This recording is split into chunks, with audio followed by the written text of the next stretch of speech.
Okay. Good evening, everyone. Welcome to the January 8th, 2018 Health Commission meeting. We are coming to order at this time. That one liability becomes uncontested. We're coming to order.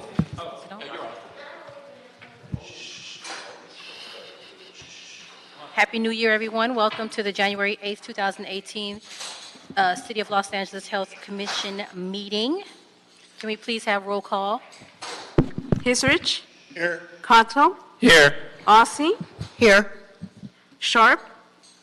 Presente. Vic? Here. 5 members present.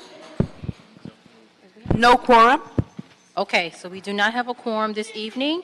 We will not be taking any action on any items, but we'll be hearing public comment and a presentation. Is there anyone from the Neighborhood Council? Sorry. We need to approve the minutes from December 11, 2017. Madam I'm President, sorry, I believe we don't can't. have I'm the sorry. Thank ability to you. take that action. Okay, there's a little bit too much noise. Can we please control the...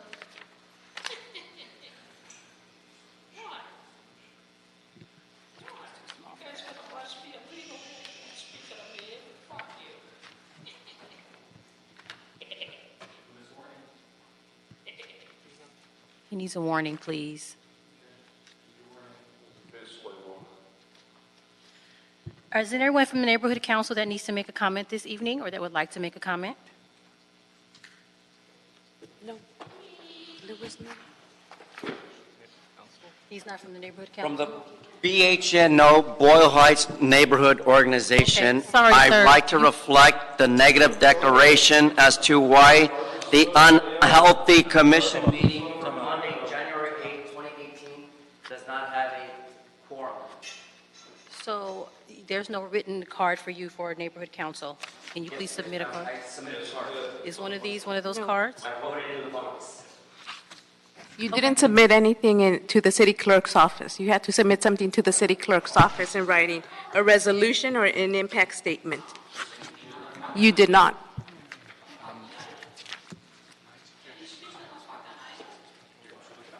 Okay.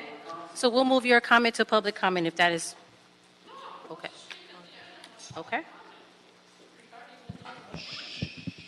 So there are no comments for the Neighborhood Council. We'll move to public comment. Okay. Herman?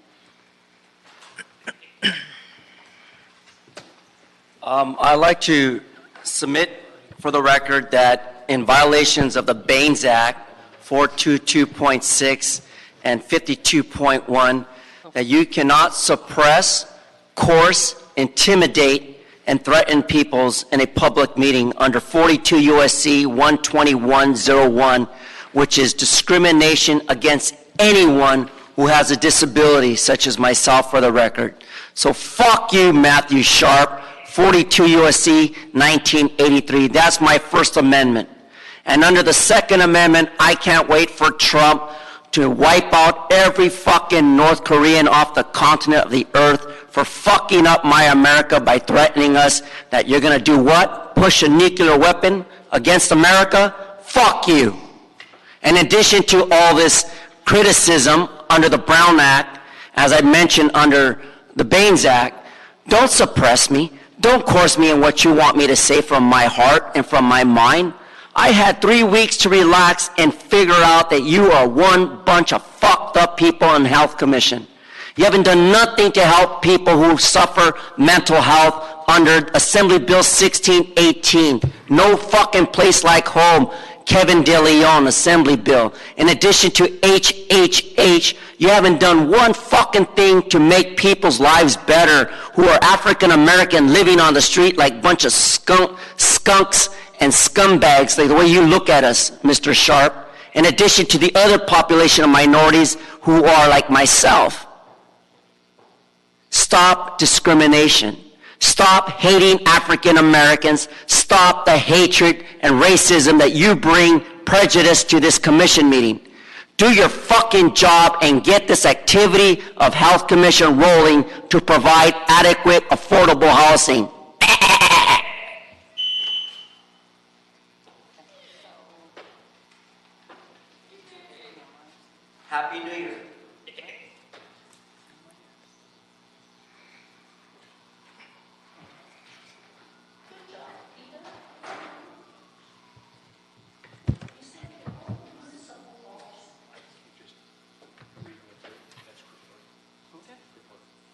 All right. All right, Krikorian, the puppet. That's right, little Krikorian, the puppet. That's right, it's named after Paul Krikorian, that scumbag. Go ahead. Yes. So, I'd like to talk to you about what you do to fuck up the health of the people of the Los Angeles city. Because what you do is you fucking meet, you do not call the speaker cards. This person here called the speaker card. He filled out one on general comment, and he filled out one for this thing called the neighborhood council comments. You were required to put that fucking shit on the clock to speak.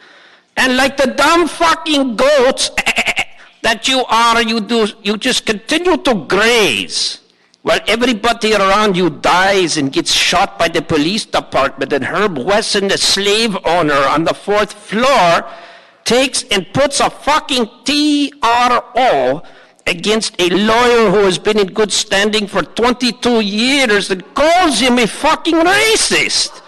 How can you call him a racist and expect the man to still practice law and have a client? He's right here. He can't even talk. He's so fucking mad about this stupid shit that you dumb motherfuckers put a 3-year restraining order on him and cost him all of his clients. What the fuck are you people doing for the health of people when your dumb nigger that Herb Wesson is a stupid slave owner nigger bitch like him who lie under oath, and your city attorney goes to court to defend it? You are stupid. You're fucking stupid. That's why I talk to you, because I'm a dumb fucking puppet like you. Fuck you, and fuck your commission, and fuck Herb Wesson.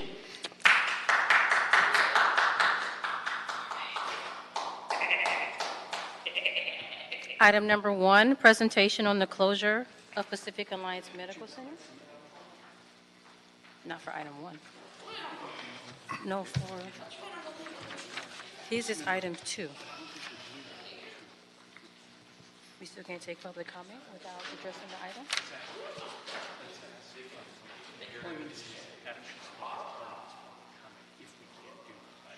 Got it. Okay. One second.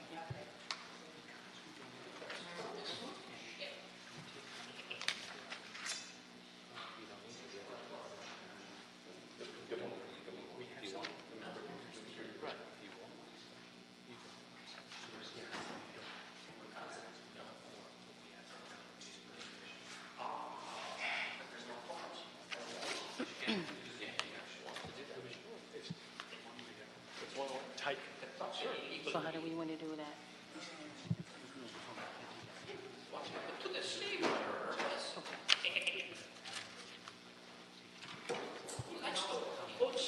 Okay. Okay, perfect. So because we don't have quorum today, we will not be hearing item number 2. Mr. Cohen, would you like to make your comments during public comment at this time?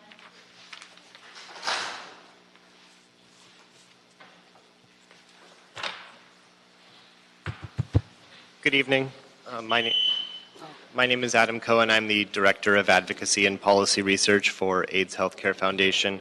On the topic of budgets, the Centers for Disease Control and Prevention, the CDC, announced a decrease in the proposed STI control budget from $157 million in 2017 to about $130 million in 2018, which comes out to about 40.2 cents per citizen in the U.S., which is unfortunate with this decrease because we've become complacent to the $16 billion a year burden that the STI epidemic has put upon us, with over 2 million cases of chlamydia, gonorrhea, and syphilis alone just in 2016.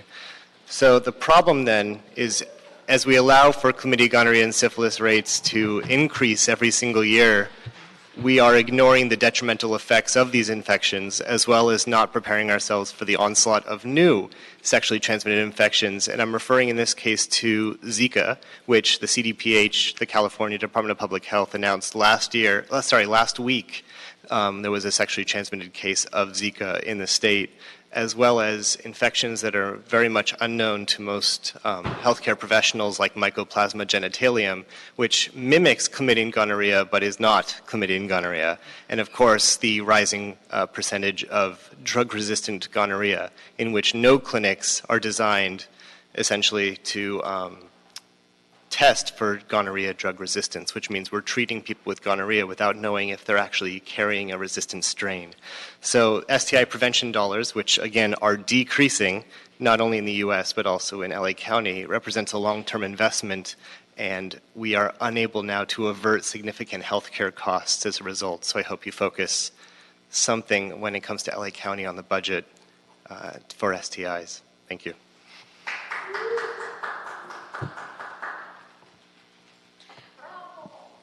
Item number 1, presentation on the closure of Pacific Alliance Medical Center by Angelica Lopez Moyes from Chinatown Sustainability Dialogue Group. She left? Okay. Did she leave? Okay, okay. You can take a look, see if she's standing right outside, thanks. Yeah. I understand too.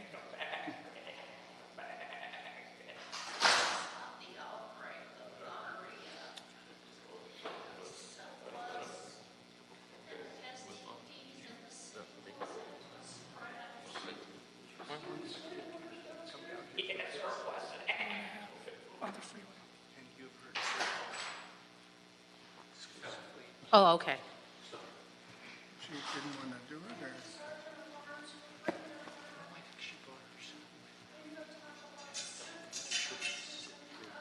What was going on here? She didn't want to expose him to.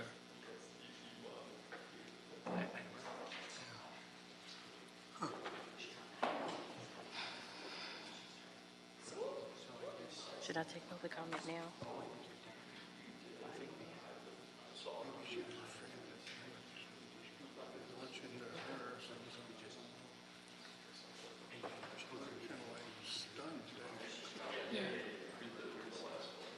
All right, let's prioritize after she presents. No, he said she's coming. He said, I thought he said she was coming. I thought he said she was gone. Oh, I thought he said she was coming.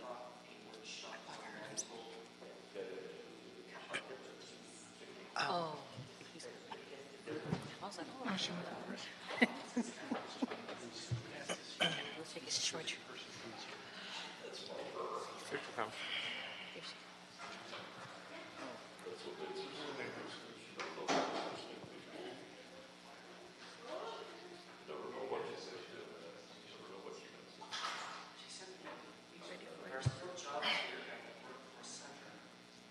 We're ready for it.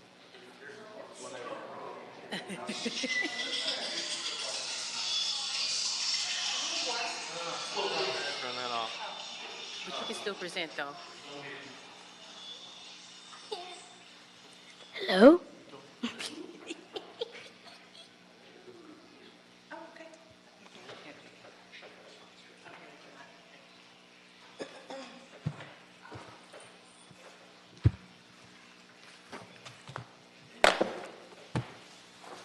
I'm here to speak about the closure of the Pacific Alliance Medical Center in Chinatown. The medical center had closed its doors on November 30th of last year, and there was very little notice to the community, and the various government offices in the area that may have been able to help us were not notified, and they were not made aware of the closure. There has been a statement made by Gil Cedillo's office, Councilmember Cedillo, and there have been various reports on the closure. On December 5th of last year, we did hold a community meeting. The Chinatown Sustainability Group organized a meeting. We also invited various media outlets to attend, and we also had in attendance representatives from the offices of Hilda Solis, Kevin De Leon, Gil Cedillo, and Jimmy Gomez. And translations were provided in Mandarin, Cantonese, and Spanish. And from that meeting, we did discuss some of the impacts on the community, including the loss of jobs. There are 638 jobs that were lost.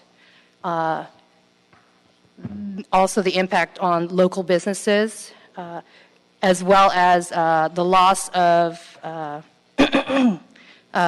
medical services, hundreds of hospital beds, urgent care facilities, as well as an emergency room.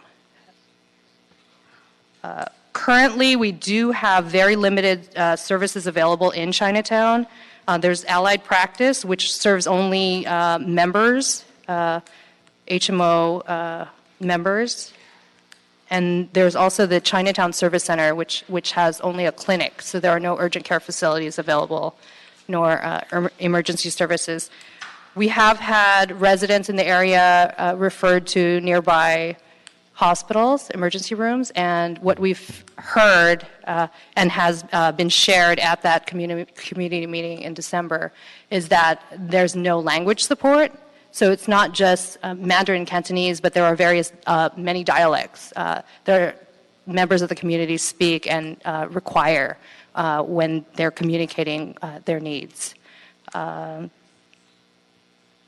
Currently, CD1 has agreed to facilitate conversations with the medical center board, as well as the property owners. I'm not aware of what has resulted since that meeting, any communication since that meeting, but we have formed a committee in the community that is continuing to reach out to the various offices. And I realize we don't have quorum, and so you can't take action on my request, but shall I go ahead and just share what we may be asking for? Okay, thank you. We would like to have the Health Commission conduct a healthcare needs survey, if possible.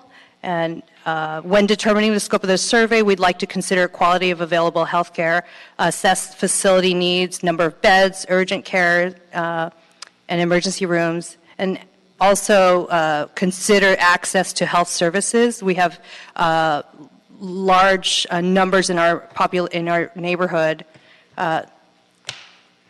Many in our neighborhood have limited mobility, so there are transportation issues as well. Hundreds of seniors. Also, the language support, we will need to consider that as well. I think that's all I wanted to say this evening. We can't take any action, but we can Ask some questions. Yes. So to you, this closure came as a surprise. How many months in advance were you notified?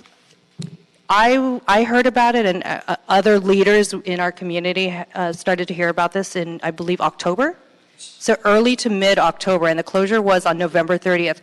We had been trying to contact various offices, including numerous staff members in Gil Cedillo's office, and many of us were not able to get any response at all. And so what we did was we assembled we organized a community meeting, invited press, and then invited those offices. So it was the board of this hospital that decided to close with about 2 months' notice? Yes, and we only started to hear when staff members were sharing at local businesses. They frequent a lot of for instance, food establishments. We started hearing from them, or I guess those that they knew, they started sharing when they received the announcement. It was a 30-day notice. And is this a nonprofit? I'm sorry, just one more question. Is this a nonprofit No. medical center or for-profit? Actually, the ownership was what I was going to ask about. Was a for-profit corporation that operates it? Yes. And the physicians that practiced there, were they on scene? I mean, was there medical offices there in the building itself? You know what? I'm not sure if I could answer the question. I would think so, but couldn't answer that The for you. folks that were getting care there, Yes. they were hospitalized? Or There were inpatient beds, yes. They were the inpatients. They were it wasn't a clinic situation in addition to that. Not that I'm aware of, no. Okay, and in terms of emergency capacity, it was not a full-blown emergency room, I don't believe, was it? There was an emergency room there as well as urgent care Did facilities. ambulances go to the emergency room? I don't think so. Oh, to that, Yeah. I mean, people could go in and get treated Right. in an emergent situation, but it wasn't one where ambulances would bring them and so on. I'm just trying to get a sense Okay. of what services were being provided in the community by that facility. Right. I know it's been there for years. It was the French hospital at one time. yes, And then Pacific Alliance took it over. yes. Okay, but you said now there was a meeting, the first meeting that you heard about it was in November The beginning of October. or October? We first heard about it in October, and that was just word of mouth. 2017? Yes. Okay. And prior to that, there was just some workers and so on that said they were hearing things? Yes. I see. Okay, thank you. Other questions? Yes. Oh, Commissioner Rossi first. Do Oh, you have any questions? you have a question? Madam President, I have a couple questions for our speaker. First, thank you for joining us this evening. Appreciate you taking your time and coming up to the 10th floor here to participate in the hearing. My understanding is a lot of children have been born at that hospital over the years. It had a very large obstetrics department. Is that your understanding as well? yes. So that's an additional and significant inconvenience for pregnant women to have to travel further if they lived in the immediate adjacent area. I would agree so, yes. And secondly, it's our understanding, at least from the LA Times coverage, that this is the trickle-down result of a state law requiring seismic retrofits that was adopted after the Northridge earthquake that applies to a wide range of public buildings, and that the property owner determined that the revenue stream was insufficient to support the level of seismic retrofitting. Is that the most immediate precipitation of this decision, to the best of your knowledge? Yes. And so we as a commission, I think, need to get a more clear grasp of the implications of that legislation, which is, a long time in coming for the broader public health needs of residents across the city, in order to understand whether there are additional pockets, such as the Chinatown area, that have lost a acute care facility that I know had a maternity ward. And so I think that's one of our responsibilities. And then the second, which may seem really elementary, but at least to me remains a bit foggy, is the role of the different government stakeholders and entities. Hospitals, my understanding, are primarily supervised through state oversight. Undoubtedly, there's a role from the city's standpoint in terms of planning and land use. But I am curious if either other commissioners or if our presenter is familiar with the jurisdictional role. I recognize community members would initially reach out to the council member who, after election years, is very visible in that geography. But I think we have to get a better handle on who exactly can play what role in facilitating either the maintenance of existing bed facilities or the situating of new facilities to meet needs in areas that are losing care due to the seismic retrofit. So anyone have any reaction to Mr. History? Well, I was just going to say, as you think about the survey that you talked about, to understand the health impacts in a community defined like that. Of course, we're not staffed to do that, but it seems to me that if we could entice some graduate program in public health or health services to take a look at that, that might be an avenue to doing it. I will have to discuss and consider that possibility. But, I mean, that's understanding that kind of an occurrence within a community that's sort of a defined community that's relied on a facility for years and then it disappears.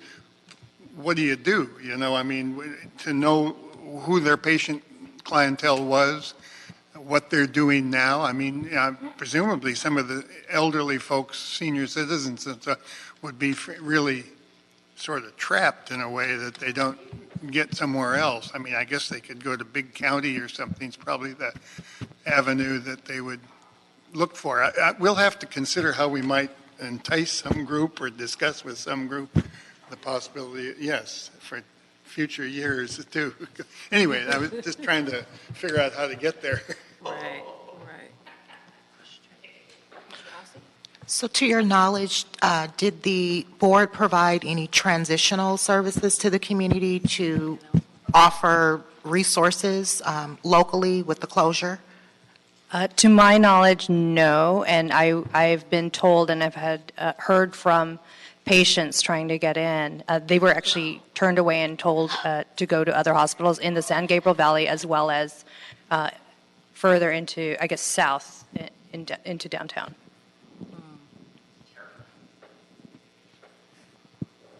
Other questions? President Vick, I encourage you to ensure that there's an action item available for our next meeting for us to formulate some recommendation regarding a potential study on this matter to gather more facts and strengthen our capacity to make thoughtful recommendation to policymakers. Yes, I think that's a great idea, and we'll make sure that that happens.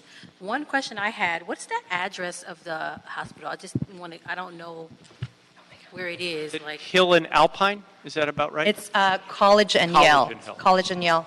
Oh, Okay. yes. Hill and College. Hill and College? It takes up that entire block, yes. Be about 4 minutes from here if you're looking to get to some wonton soup afterwards. Okay, all right. Okay, other questions or any other discussion?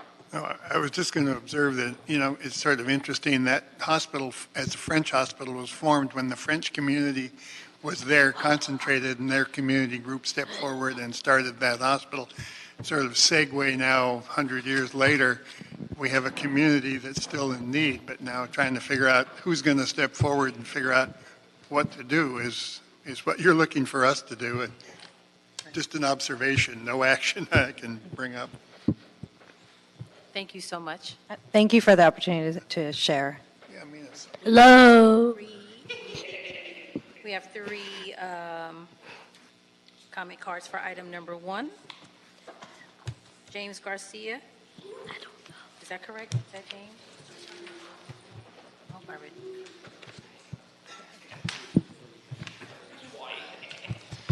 Good evening, Commission members. Jaime Garcia with the Hospital Association of Southern great. California. Thank you. Just wanted to provide just some brief comment and appreciate the discussion that's been had here.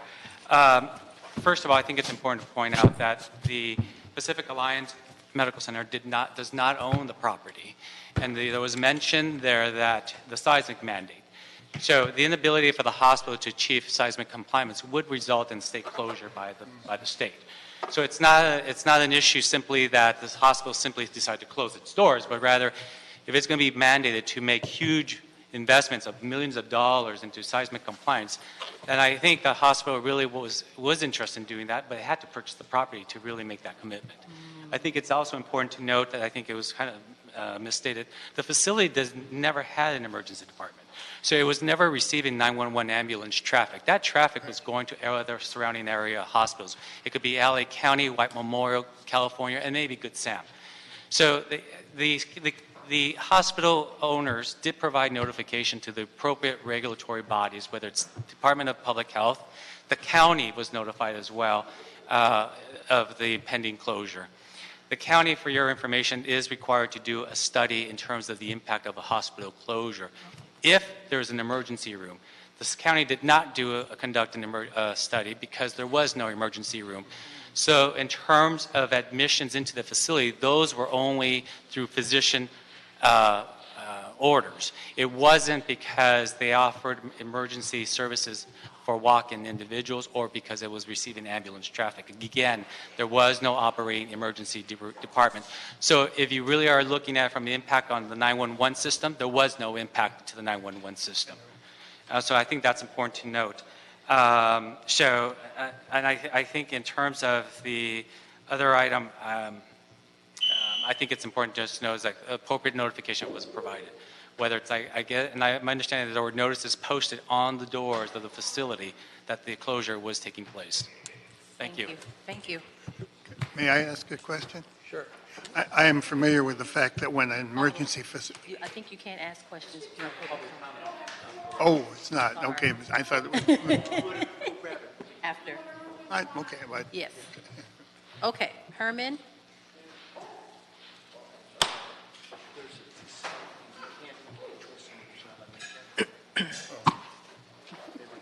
So now that you heard how off of College and Alpine, people are being discriminated because of their health situation and thrown into the gutter, so to speak, isn't that the typical way of Eric Garcetti, our mayor of Los Angeles, has done for the 2 terms that he's been serving as our mayor? A bullshit mayor is Eric Garcetti and all his so-called health initiative. You heard the fine doctor speak earlier regarding how gonorrhea, syphilis, and all these STDs are being spread by this Health Commission's lack of concern to address why patients are not being accepted at a hospital. Isn't it medically declining to hear such horrible atrocities against mankind, especially when they're African American and you see them on the street over and over repeatedly lying there in the gutter? Sharp doesn't care. He doesn't care at all. He's so goddamn prejudiced, he doesn't care. I know what it's like to be a minority. I know what it's like to be target as a minority. And I know what it's like to see seniors left in the dark at the curb dying because they can't receive county or city assistance. So if there's anything fucked up about America, it's how we treat our own kind, America.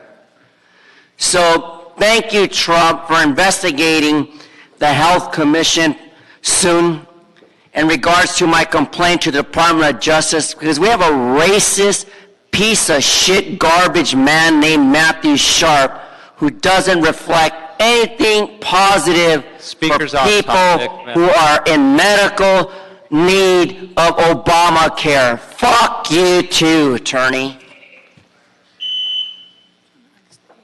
I'm not sure what this says. Krikorian puppet, CD2. That's what it is. Okay, so go ahead. No, you go ahead. Okay, so I'd like to talk for Chinatown people. The Chinatown people go down 120 years, do laundry for white Jew motherfucker, clean his short, the shit out of his short, work hard. Now the French make our hospital for us to have health care. Now the Jew bastard take over from the Speaker's French off topic, Madam and President. put the fucking hospital. Please stay on topic. The fucking hospital is the Pacific fucking Alliance fucking medical fucking center. Fucking Angelica fucking Lopez Moyes fucking Chinatown sustainability fucking dialogue talk about fucking hospital fucking Chinatown. Our people go down, we have slant eyes, we call it Asian, and we are not able to have health care in Chinatown because Jew motherfuckers do not allow Chinatown people to have health care because they are not Jewish and they are not white. That is why nobody black in Chinatown get health care. Lie at the street, die. Use your tap card. Like this tap card here, Mr. Goat has a tap card. And you use the tap card. You go to Chinatown, there are no bathrooms on Speaker's any off of the topic fucking again, thing. Madam President. No, I'm not, you stupid fucking Jew. Please stay on Now, topic. we go to Chinatown to get health care. Now, you motherfucker, in addition to the toilet and hot water, we get sick. We go for medical care, and now you motherfucker close our only hospital down there in Chinatown because of this fucking racist owner, this slave owner, Herb Wesson, the nigger slave owner, take the Chinatown away from us because they too many people not Jew. Fuck you, fuck the Jew, and fuck you.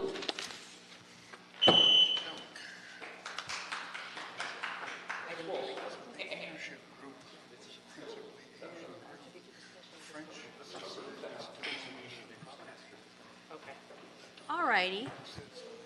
Since we can't take any action items today, we don't have quorum, we're going to go ahead and adjourn the meeting. That's all. Okay.